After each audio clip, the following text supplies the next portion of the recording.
Ladies and gentlemen, ஆரம்பிக்கலாமா? நான் வரணும்னு ரொம்ப ஆசைப்பட்ட போல அதான் வந்துட்டேன். I like the way.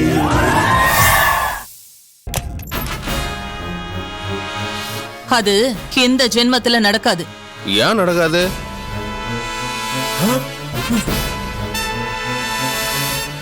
என்ன எல்லாரும் அப்படி பாக்குறீங்க?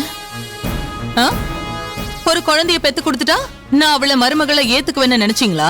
அது என்னைக்குமே நடக்காது. இந்த வீட்டுக்கு ஒரு வாரிசு வரணும்னா அது இதோ ஸ்வேதா மூலமா தான் வரணும். அது மட்டும்தான் உண்மையான வாரிசா இருக்க முடியும். அதத்தான் என்னோட பேர குழந்தையா நான் ஏத்துக்குவேன்.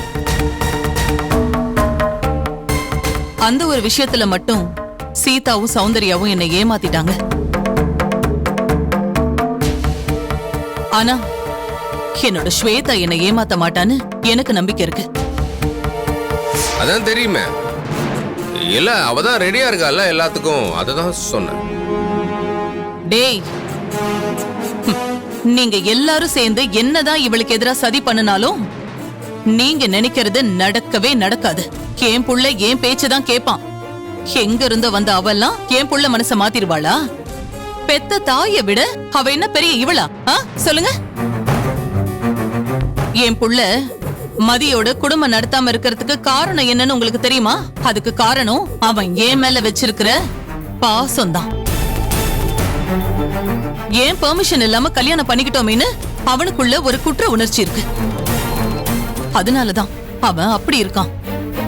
ஆனா எல்லாத்துக்கும் காரணம் இதோ நிக்கிறாளே மகிழினி, இவ மட்டும்தான்.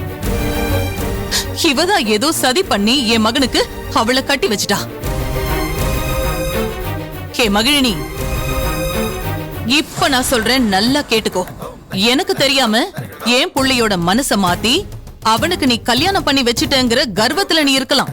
ஆனா ஒரு நாளும் என் புள்ளைய என்கிட்ட இருந்து பிரிச்சிடலான்னு மட்டும் கனவு கூட காணாத. எனக்கும் என் புள்ளைக்கும் இருக்கிறது உங்களை மாதிரி சாதாரண உறவு இல்ல. இது தொப்புள் கொடி உறவு. எத்தனை எத்தனை ஜென்மம் எடுத்தாலும் அந்த உறவு மாறாது. அதுக்கு முன்னால உங்க நட்பு காதல் எல்லாமே தோத்து போயிடும்னு நான் காட்டுறேன். கூடிய சீக்கிரம் அந்த மதி அவளோட கழுத்துல இருக்கிற தாலிய அவளே கழட்டி வச்சுட்டு என் கால்ல விழுந்து மன்னிப்பு கேட்டு இந்த வீட்டை விட்டு அவளை போக வைக்கிறனா இல்லையான்னு பாருங்க. நான் சொல்றது வெறும் வார்த்தை இல்ல, இது ஒரு தாயோட சபதம்.